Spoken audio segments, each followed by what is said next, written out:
how successful is netting? What percentage of the stock did you catch? Oh great, we could have picked an easier water. It sounds like an egg box.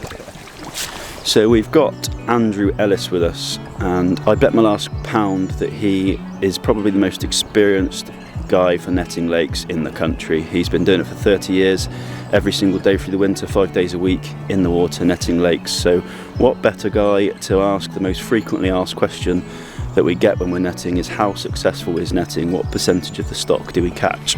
So over to Andrew and let's see his response.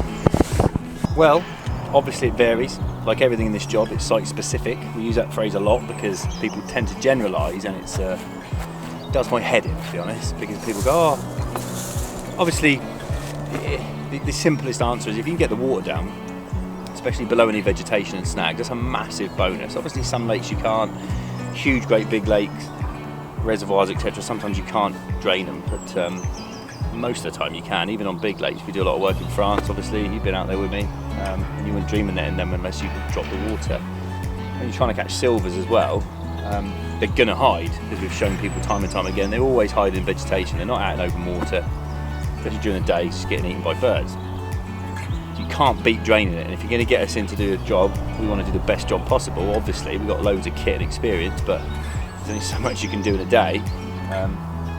This lake, we've got the luxury of having done it before, and you obviously learn as you go. This is a bit of an egg box out there, humps and bumps, as we've just shown you just now. So apparently there's 100 carp in here, decent size, and we caught 20 odd so far. Islands are a bit of a pain, where you've got gradual slopes, and not day we're pulling net around. We're using a very fine mesh to catch as many small fish as we can. So yeah, I mean at the moment we've caught, if you like, 20% of the stock in the first sweep. We do some lakes where we catch 80-90% of the stock, even when they're full. You know, it completely depends. You know, we're dealing with nature, we're dealing with fish, but it totally varies day to day, every single day. But I'd always suggest, if you can, it's well worth draining the lakes down. You know, we do all right. If it's just a cropping exercise and you're not worried about seeing all the big fish, then it's not that important.